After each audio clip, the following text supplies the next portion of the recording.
Welcome back to my channel. This time I'm going to buy geraniums for my balcony.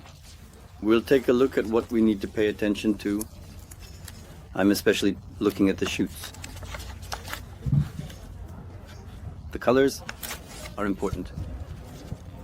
Having plenty of shoots is important. It needs to be just right for me. It shouldn't be too light green or have a woody texture, so that I can also get cuttings at the same time from the flowers I've bought.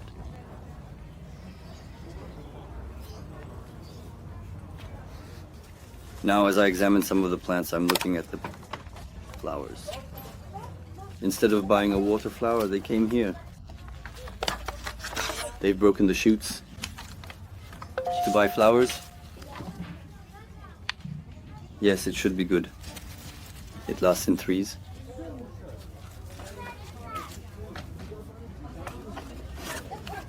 Can you take a look at this? I mean, I came here. Don't buy something like this. Very weak. This, is it?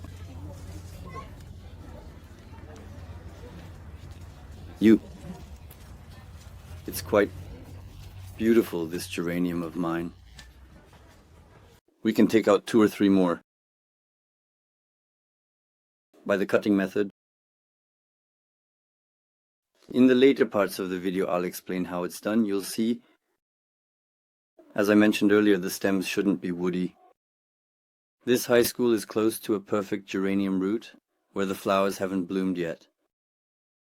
You can get a very good yield from this. I mean, look at how many shoots have come out from the root. It should be a lot. Choose to subscribe. Yes, we've brought our geraniums home. Our pot is ready. Now, first of all, we're crushing the pot of the geranium like this so that it can easily separate from the soil pot without damaging the roots. Right now there's moist soil in my pot. This is a big pot. I'm going to plant 3 of these so that it can sit properly. So I'm trying to open it up well without leaving the roots exposed.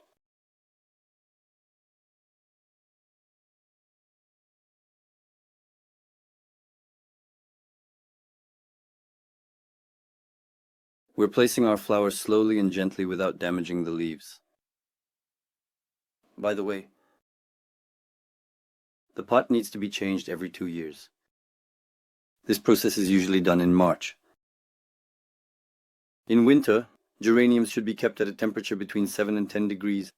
It cannot survive below -7 degrees.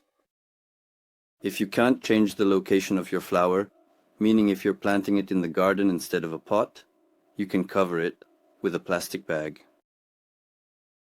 At least you can prevent it from freezing. The next year, to bloom healthily again. By the way, geraniums love environments that are about 70% humid. For this reason, occasionally your plant, spraying water on it like this. Pruning should also be done in March. For this job, just shortening the long branches will be enough. You need to remove the dry leaves. By the way, you shouldn't water the geranium too much. To reduce the risk of disease, you should avoid overwatering, because the soil is dry. Water when you are sure. This too. I'll show you how to understand it. I'll plant my 3rd flower. I'll plant it. After planting this, I won't give the flower too much water anyway. As I said, the soil is a bit moist. So just a little watering is enough for it to recover a bit. After that, I'll water it.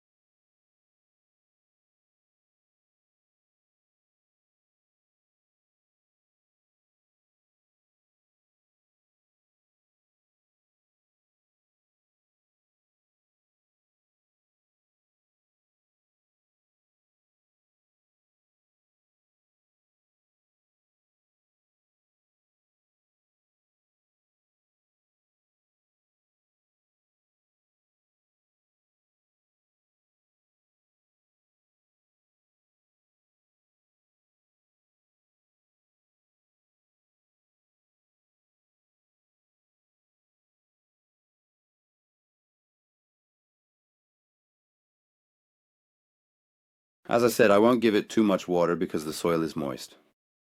I will just pour a little bit.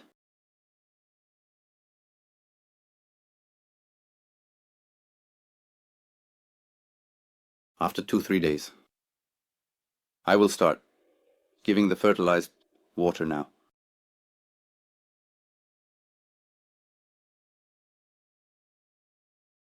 As I mentioned at the beginning of the video, these are the woody stems I was talking about.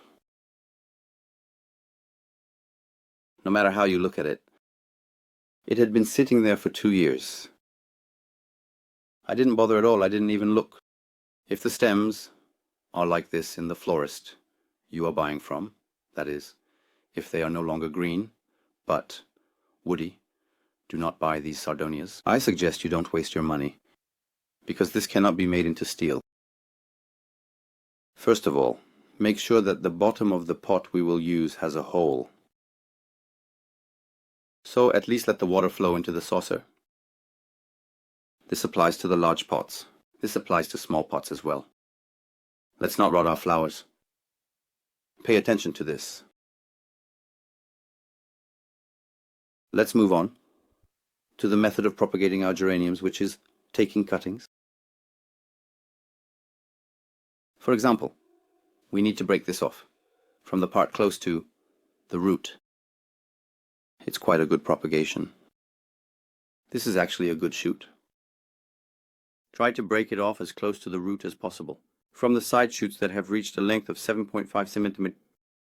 Look, for example, this one is not long enough. We can't cut this one. For example, the one we just looked at is long. The color should also be the right green. It's not light green. It's not woody either. We're cutting this from the part close to the root. That will sprout again from the place we cut it off. Take it. We will cut the leaves so that it can focus its energy on rooting. And look, there's a flower here. We're cutting that one too. Let it focus its energy on rooting and growing. That's our goal. There's a small one, that's fine. There's no problem with that. Let's bring this leaf instead. It will give its energy there. You need to do this cutting process between April and November. You'll get better yields between July and September, because geraniums love the sun.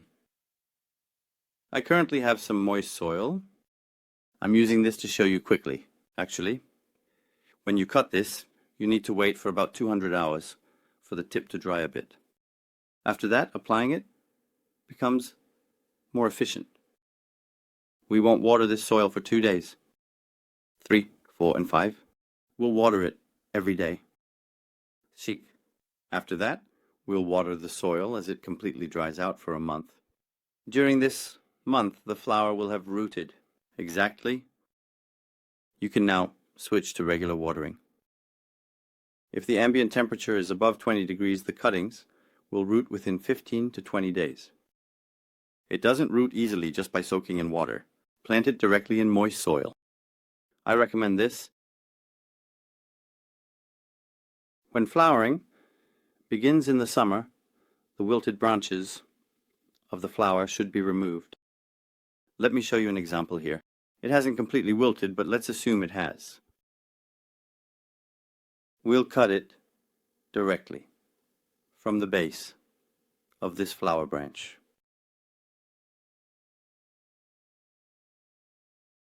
When we cut this, new shoots will come out from here, and the flowering will repeat.